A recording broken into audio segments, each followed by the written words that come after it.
American privilege keeps blurring my vision. Inherited sickness.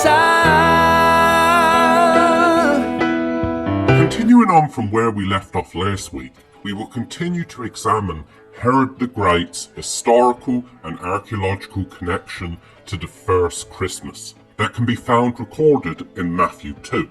Today we will deal with the subject of Herod's involvement in the deaths of the infant boys of Bethlehem and its basis in history. In Matthew chapter 2 verses 11 to 15, the Bible tells us that after the wise men had visited Jesus at Bethlehem, that they did not report back to King Herod the Great with the whereabouts of Jesus. Herod, upon realizing this, became enraged, and according to Matthew 2 verses 16 to 18, ordered that the young boys of Bethlehem and the surrounding area who were aged 2 and under be killed in an attempt to remove the young Jesus. This implies that Jesus was most likely near the age of 2 when this event occurred, and not a newborn as is commonly thought. It is unknown how many boys would have actually been killed during this grisly event. Today, many critics of the Bible argue that Matthew's account was not an historical event, as it is only mentioned once in Matthew's Gospel and nowhere else in either the Bible or in secular historical records. It must be remembered though that absence of evidence does not automatically equate to evidence of absence. Therefore, simply because the incident is not mentioned again elsewhere in either the New Testament or in other ancient historical sources, which records are far from complete, does not mean it did not occur. However, indirect support for this terrible event connected to the first Christmas can actually be gleaned from the available ancient historical accounts concerning Herod the Great, which clearly demonstrate his murderous paranoia in his attempts to keep his kingship over Judea at any cost. In Antiquities of the Jews, which was written in the latter part of the 1st century AD, the Jewish historian Josephus records how Herod the Great, during his long reign, was involved in the deaths of many of his own family members, because of his fear of them having committed treason. The list of victims from within his own family included his second wife, Mariamne I, in 29 BC.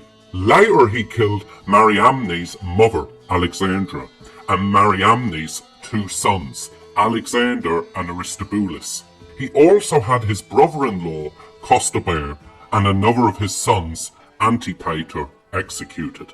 The willingness of Herod to kill his own family members to protect his throne was apparently commented upon by the Roman Emperor Augustus in Macrobius's Saturnalia 2:11, when he commented that it's better to be Herod's pig than his son.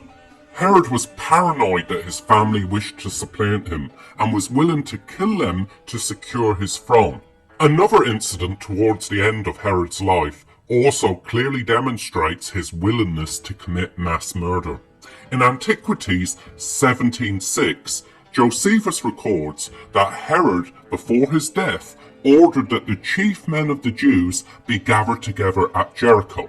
There he ordered them to be imprisoned in the Hippodrome, and that upon his death they were to be all executed. The reason given by Herod for this order was that when he died, he knew that the Jews who hated him and who would not mourn his person but would rather rejoice at his death would then have something to mourn about when Herod was gone. This brutal and cruel order, according to Josephus, was never carried out upon his death, and the men were freed. However, this plan helps to demonstrate Herod's willingness to murder large numbers of innocent people for his own benefit. This willingness, therefore, of Herod to kill his own family members based upon the fear of possibly losing his throne corresponds well with Herod's motives for slaying the children of Bethlehem that are found in Matthew, which act was meant to eliminate the young king of the Jews, so that Jesus could not possibly take the throne from Herod in the future.